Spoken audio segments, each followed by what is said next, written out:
Hello, Giants fans, and welcome to a new edition of the Valentine's Views podcast here on Big Blue View Radio. Please like, share, and subscribe if you're watching on YouTube, and please subscribe wherever you listen to podcasts across the Big Blue View Radio network as well. I'm joined today by Scouting Academy Director Dan Hatman, an old friend of the program, as we continue to prepare for the 2023 NFL Draft. Dan, how are things? Things are good. Things are good. Thank you for having me.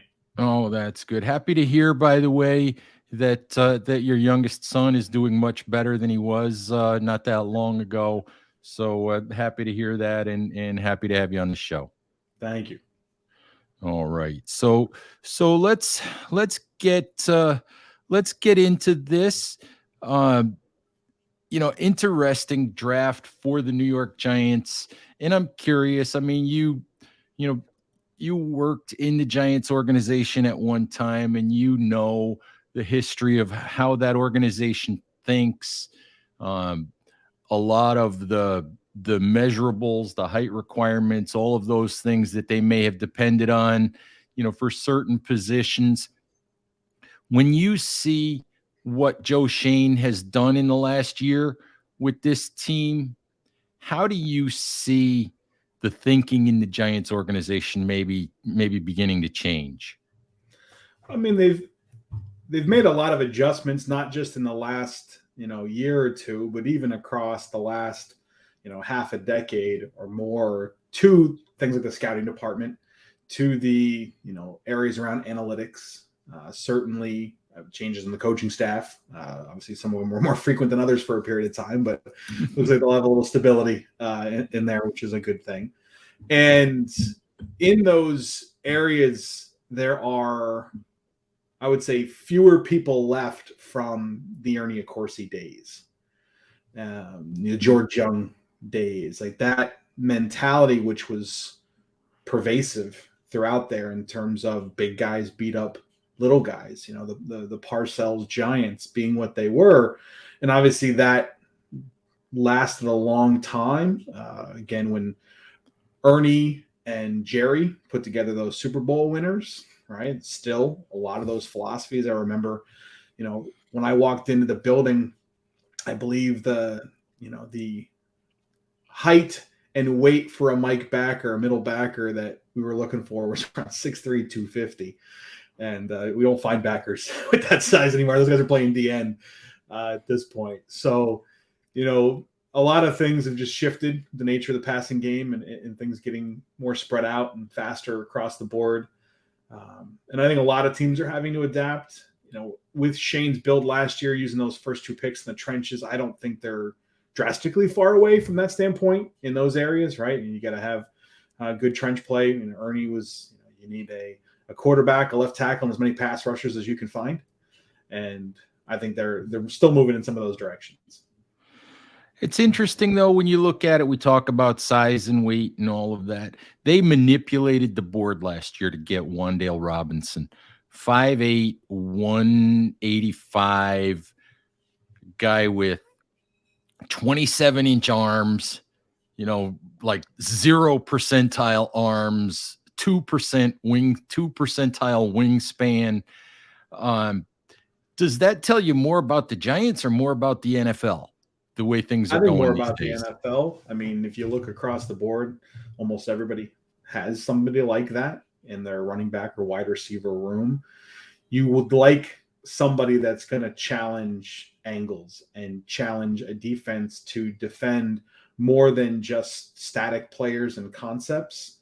Having those wrinkles in there, having a guy that you can take and put into a backfield and put in motion and get those matchup against linebackers and safeties. Or if they do peel off corners or what have you, to take a person like that, then hopefully leaving your starting receiver core, so to speak, more available downfield against, and again, better matchups. And so you're seeing it everywhere. I think the wide receiver room, there's a long-standing comparison analogy, so to speak, to a basketball team, but I think we're getting more into that than before. I don't think we're looking for as much redundancy at wide receiver I think we're looking for versatile skill sets, different skill sets. Obviously, there'll be some overlap in areas, but you would like guys to be able to do different things. You're going to need people that can work in the 18 plus areas downfield. You're going to need people that can work in the short areas, whether it be in the screen game and then creating on their own, or just in kind of the short passing game and using yards after the catch. You need people that know how to eat up space and zones. You need people that know how to create their own space when those things are needed and you get man coverage. And so you're trying to build a lot of that. And so you have the Wandales, then you go get a Waller, and obviously the receiver room, I think they did a good job piecing together things last year, and still have a lot of those around, but can go out into a draft market or into other markets and continue to add, and have big bodies and little bodies and different skill sets. I think all of that's really helpful. Let's stay on wide receiver for just a second. That seems to be still what everybody wants to talk about with the Giants is wide receiver. And, they may have put themselves in a position where it's not a desperate need, but I'm just curious at 25, who the early guys are at wide receiver. If there's a guy that you would really look at among those early guys at receiver that you think that guy could really help the Giants, or that guy would really fit with Brian Dable and Mike Kafka, is there one guy that you would really like? At 25, no. Not that there's not capable players there and players that could go to different organizations and produce, but I think you're not looking at a scheme agnostic class. I don't think you're looking at a class of plug and play in every environment. I think there's a viewpoint that I've always appreciated, that some players exploit the space created by others. And I think there's a number of players in this class that are very, very capable and in some cases gifted in those areas where, based on scheme, based on the other talent you have in the room, based on situations, there will be space created. And man, they know how to take advantage and exploit that. And I differentiate that from those who go and create their own. And I think when you want to plug in somebody that exploits space, you should have those rooms, right? You have a lot of other pieces put around. So I think right now the Giants are probably still another strong, capable receiver who can generate his own away from being able to maximize some of those other guys. Because I think right now you can condense a little more against them. I think, even they would like you to. I don't know where they're at from their standpoint, but if I'm in their shoes, I'm exploring like a Hopkins out of Arizona, because a piece like that in conjunction with the other things they have, then it keeps not just at 25, but in the second and third round, there's a variety of receivers that I think could come in and then complement and really, flush out the whole room. But they don't have that, what they don't have that one pure wideout. We know what Waller is, but but what you're saying is they don't have that one wideout who basically can get his own. And to dictate coverage elements, the other team is going to have to spend time working to take that away, and then allowing you, a guy as smart as Kafka and Dabes are going to understand how a team is going to rotate to a strong receiver. And so as a team goes, let's say you have someone like a Hopkins, right? As a team goes to take that player away, which would be, solid game planning by a defense, they're going to have the counterpunch, right? And that's where you can start to use those other pieces and say, sure, take him away, go ahead.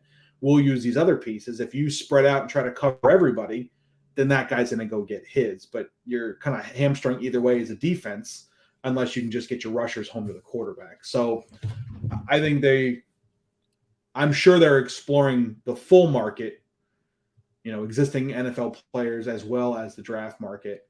I'm just not sure this draft class provides a lot of those, particularly at their draft slot.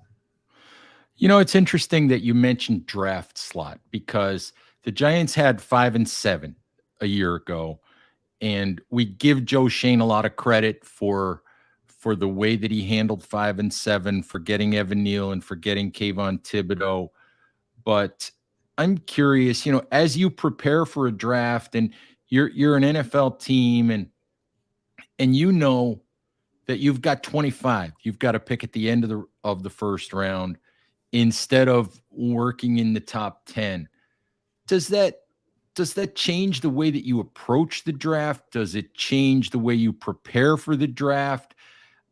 I had somebody ask me the other day, so, well, I always want a game changer in the first round. And I said, well, there's 24 teams that have a shot at a game changer before you do at 25. So you take what's there. So I'm just curious, how the preparation changes, what the thought process is, and when you're at the top versus when you're near the end. So the hard part is that when you go to set out your board, you don't have 32 guys that you think fit whatever criteria you had established as a first rounder, right? So when you set out your grading scale, we're going to put a grade on for a player that we believe is a first rounder. There is a particular set of outcomes of production that you're expecting from that player. When you go into the process, we start with 18,000 college players. But by the time we get down to the last 125, there's usually not 32 guys who are going to fit that particular criteria. Right. I think I've had GMs say in the past, I know Jerry Reese used to say, most NFL teams will usually agree that there's maybe 15 to 18 guys that are pure first round grades that every NFL team sees as a first round guy. Yeah. So when you're sitting there at 25, you're going to have some players that, they're your flavor of ice cream, right? And so you're going to have a couple of other names. And so maybe you get to 21, right? So if you're sitting there at 25, there is hope, right, that some other teams will take players that you had second round grades on ahead of you, thus pushing certain people down. But I think you have to prepare mentally that a first rounder may not come to you as you've graded them. And so you can explore the trade out options, which these days, short of a quarterback falling, right? So if if Will Levis for some reason starts sliding down, or, there's really good medicals and interviews on a Hendon Hooker, then that pick could become valuable for a team that wants to come up, secure their quarterback, secure the 5th-year option on that quarterback. And then again, you could look to go down, and then players that are going to have very similar grades on from 25 can be there, and the 5th or 10th pick of the second round or whatever you do there. Plus you add, again, future picks usually in that case to the mix.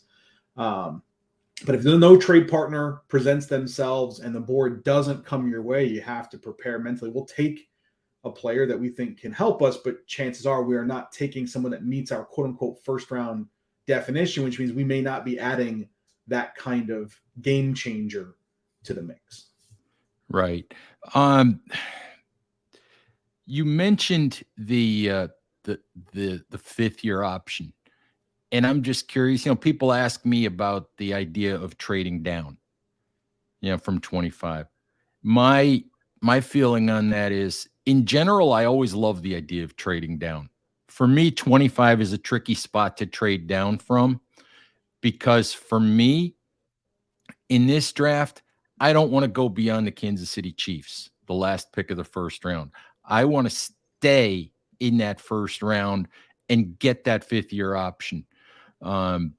Just your thoughts on the Giants in that spot, on trading down, and whether trading out of the first round all the way is a mistake. Me personally, I'm a huge fan of the trade down. I think you have to pay attention to where the tiers are and where some of those differentiation points are in the board.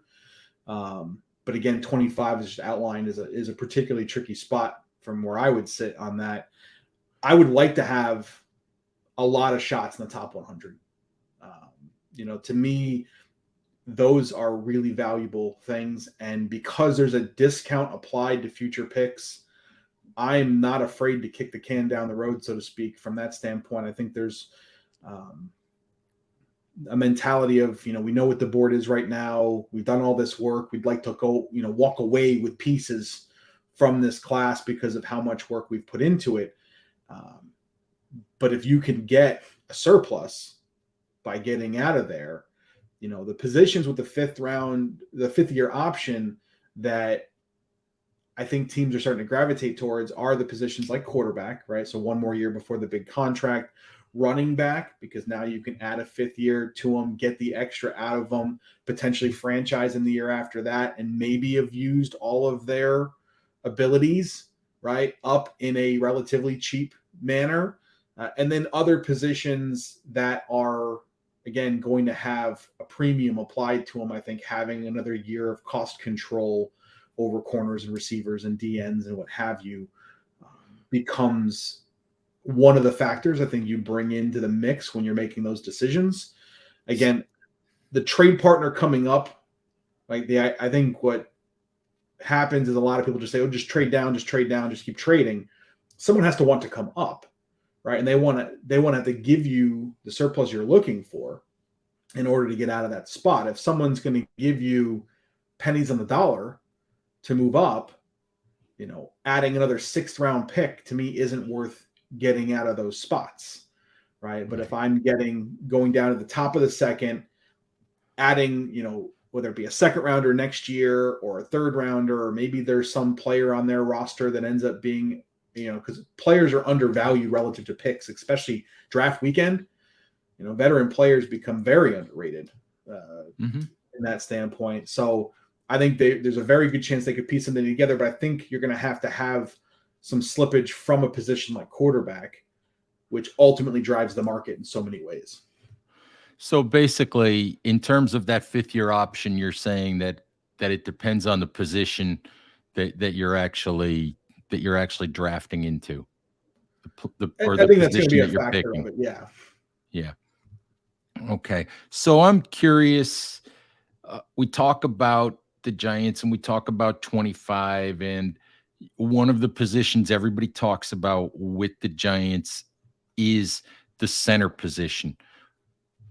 Because of their need, and they haven't had a center for back-to-back years since Weston Richburg, which I think is the beginning of the 2017 season.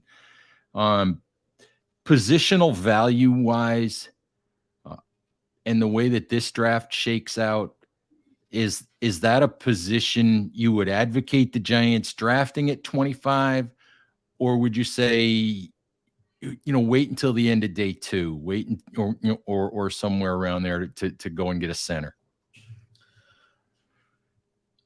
I know historically we've looked at tackle, particularly blindside tackle, as being very much a premium. Usually tackles placed well above the other interior positions, and I've kind of seen decision makers go either way with whether guards next or centers next. Center's the hub of communication, but a guard's got to take these 3 techniques that are dynamic these days. And ultimately, when you listen to people kind of fight over the value of the positions, these defensive coordinators don't line up in static fronts, and they don't just put their best rusher on your left tackle, right? In fact, most of the time, they're going to figure out whatever you're weakest at and attack that. So I'm not sure where along the line you can be comfortable being weak, right? Where's the spot where you're like, yep, I'd like to be weak there as long as I'm strong everywhere else. There really isn't. So instead of the tackle guard center debate, I look at it and say, you need 3 good linemen, period. Like 3 locked in, no questions asked guys. Maybe they're not all blue chip, but like really strong players.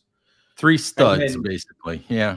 Yeah, you need 3 guys. And then from there, you can get along with a veteran that's savvy. They know what to do. A younger athletic developmental player. You can kind of massage some of those other areas in from that standpoint. So, with the Giants, and you've got, obviously, Thomas has been playing really well. You hope Neal comes along. So there's hopefully 2 guys there. I know they've worked through a lot of players on the interior and got some competency out of it. I don't know if it has to be center, but I think having a 3rd that you can lock in and feel like, we're in good shape from that standpoint, that's a value, right? That's a value, especially as you're trying to, you just pay the quarterback, right? We want this all to work. Right now, we just talked about the receiver room. You have a lot of players that are going to work under that 12 and 15 yards. So yes, we can have quick game, but we can't have a colander here. We can't have a leaky offensive line that's going to take away those throwing windows and that timing, because this is an offense that's going to need those things, right? We're going to need to be on schedule. We're going to need for, these players to uncover in a certain way and for certain windows to be there. And you just can't have that. So I don't think you have to push it down to day 2 if the right guy's there at 25, and whether that's guard or center, what have you. Mm-hmm. I think as long as you're working towards at least 3, then you're Right. in better shape. Right. And perhaps, I mean, if it's a guard, maybe, Ben Bredesen can slide over to center, something like that. So, Yeah, you got to know what you have in your room in terms of versatility. I mean, the most smart offensive line coaches are practicing a lot of players in terms of snapping the ball, and you're trying to figure out, if I had to move this around or what have you. And this is the time of year where if you were going to do a positional change, you have OTAs, you have fall camp, what have you, to work that through. Obviously, it'd be nice if you had a player that you take in a position like that maybe has some experience snapping the ball. Maybe you see him as a guard, but they have some experience at center, what have you. Right now for their build, positional versatility in the interior line, I think would be a real strong, feather in a player's cap. absolutely. Somebody that could play both spots both spots on the interior at the very least. I'm curious, you mentioned Ernie Accorsi a while ago and talking about, quarterback, pass rusher, left tackle, those types of things. We know that Joe has talked a lot about the run defense and a lot about uh, adding depth to that defensive line. He spent a lot of time talking about that this offseason.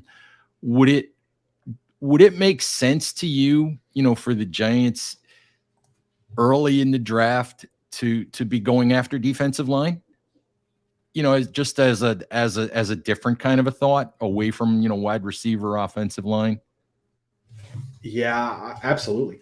I think looking at D line, looking at DB, right?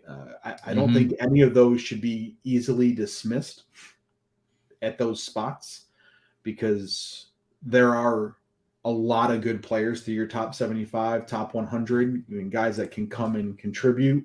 Again, difference maker. I think that label gets thrown around a little bit too casually. Most players are not difference makers throughout the top 100, but obviously having a lot of good players is beneficial. So I don't think they have to force a wide receiver at 25.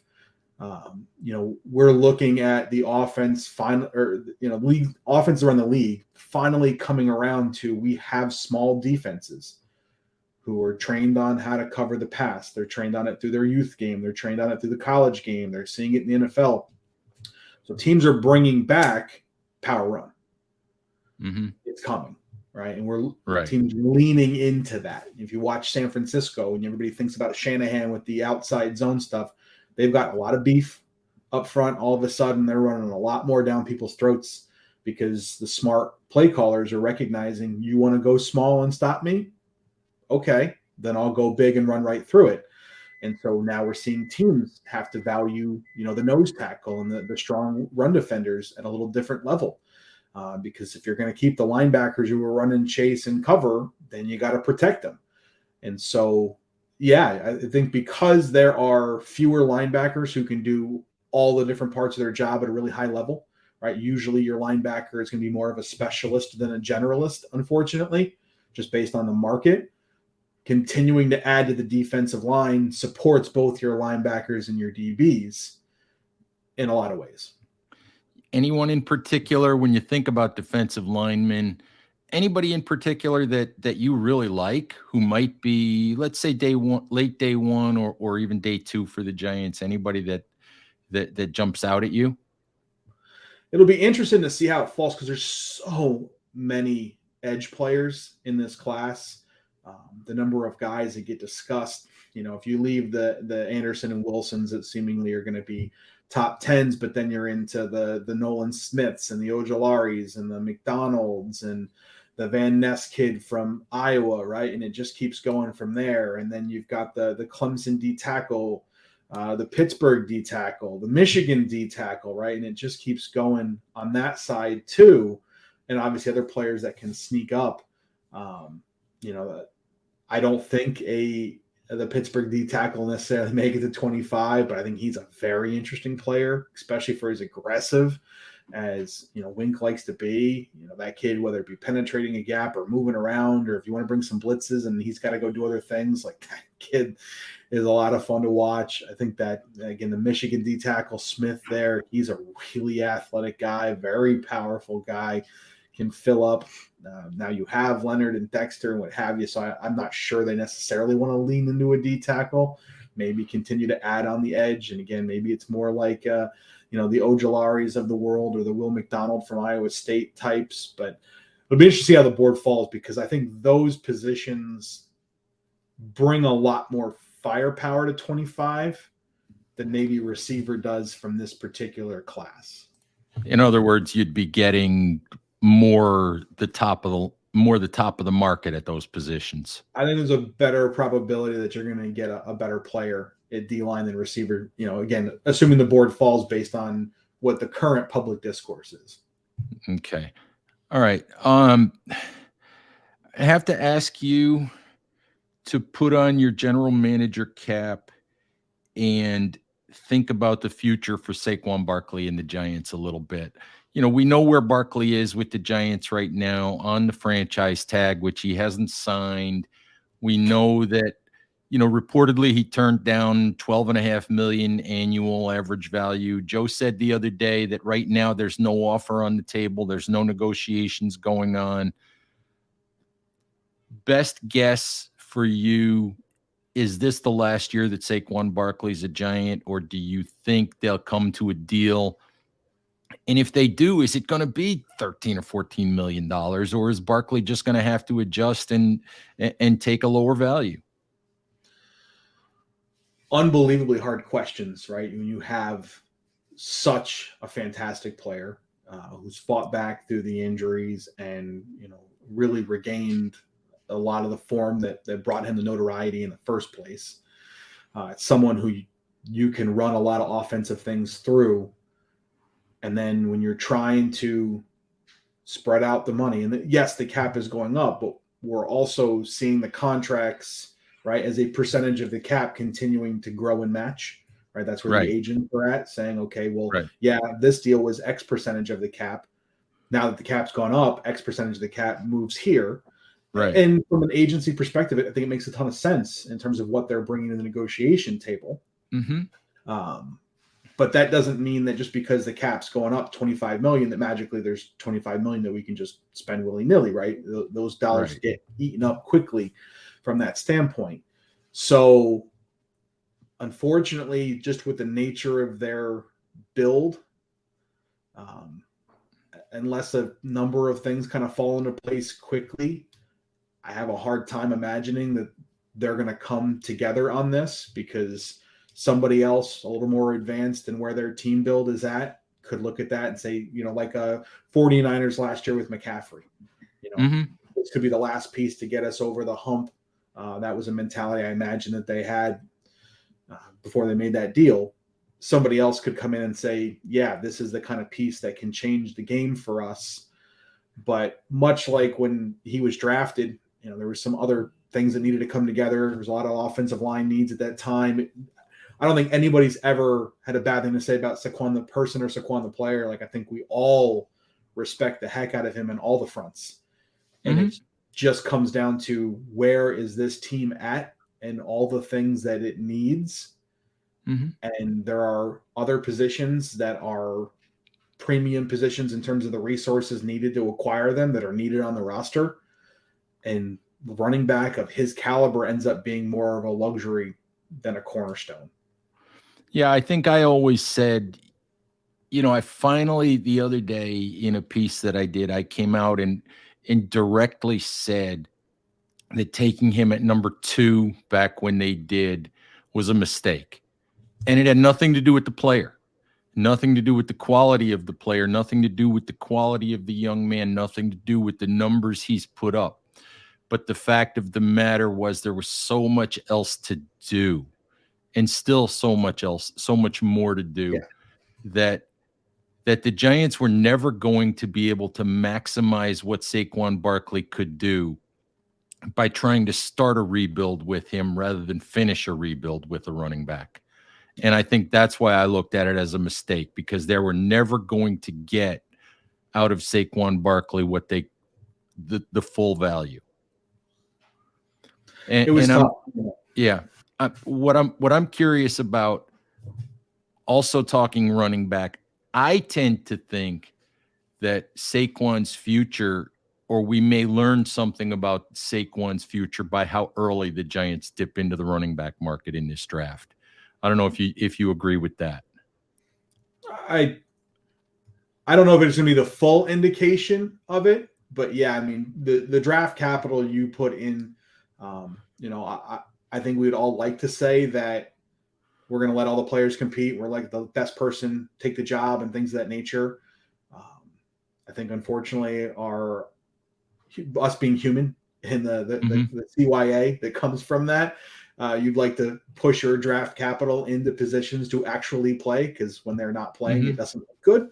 So I do think it would give some indication, again, maybe not in a full capacity. And I think it depends a touch also on what style of running back. Like if you decided to bring in, again, for lack of a better name, Charbonnet from UCLA, who's tough to tackle, big kid, what have you, but it's not a replacement from the things Barkley does in other areas, then maybe not. Maybe that's not a strong indicator. But if you're, you get more of a Gibbs type that could do some more of those things, then maybe it is. Yeah, it's interesting. The last thing I've got for you is, the Giants, Joe Shane, Brian Daboll went into last year saying, well, we're not setting any expectations. We're going to make it as good as we can. Then they go 9-7. Then they make the playoffs, and they wind up doing something that Joe admitted to me a month or so ago that he didn't think he was going to be doing, which is signing Daniel Jones to a long-term contract. How much does the year that the Giants had just change the whole philosophy, just change the build? How much does it change the way that they approach everything? How can it not, right? Right. If they went 4-12 or 4-13 or what have you, win 4 or 5 games, we're not having this conversation, right? And they win 4 or 5 games, they're probably not signing Daniel Jones. Right. And ultimately, team building, it's not about some 4-year plan that you perfectly execute, because every year is going to throw wrenches into that plan. So to me, team building is adaptability. It is adjusting to new information and being able to find that surplus, find that additional value in situations, even if they were unexpected situations. So yeah, I doubt this was the mentality they walked in with, but they do win those games, and he does play well, and they do sign him. And so here we are. And now the build's moving from this point as opposed to whatever other point they could have envisioned at that time. And the fan base went from no expectations to strong expectations, right? I mean, right. Giants fans are sitting around going, oh, all right, we're probably going to have another couple bad years before you finally, like, they won a lot of ball games. So do they win more ball games this year? Hard to say, right? But I think it's going to be expected that they're competing for a playoff spot again, which is a drastic position. It's going to be a lot harder. It's going to be a lot harder to swallow if they win 6 games. Yeah, I don't think when they signed those contracts, they were expecting to be on a playoff push year 2. Right. If we get there, we get there. But I don't think they expected that to be the expectation, and it is now.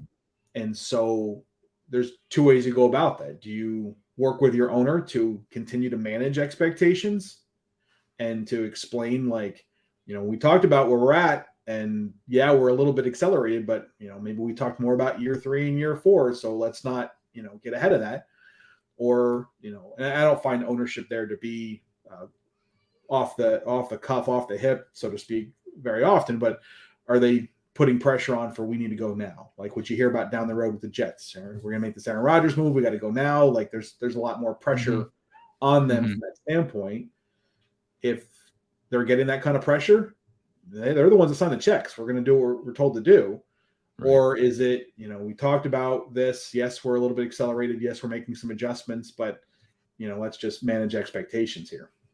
All right. Well, it's always interesting, and we shall see what happens here in a couple of weeks. Dan, I always appreciate getting a chance to talk to you. It's been a while since you and I chatted. Oh, I'm happy to be here. It was good to spend some All time with right. you. Hey, so thank you as always. Why don't you let folks know what's going on at the Scouting Academy and how they can sign up if they want to do that? Yeah, so we're still running online classes and evaluation philosophy and how to work in the college game, how to work in the pro game, what have you. We're running our summer class. It starts here in about a month, May 8th. You can look us up on scoutingacademy.com, and you can email me at director@scoutingacademy.com if you have any questions. All right. Thank you, Dan. And thank you for listening, Giants fans. Please stay safe out there, take care of each other, and we'll talk to you soon. Bye bye.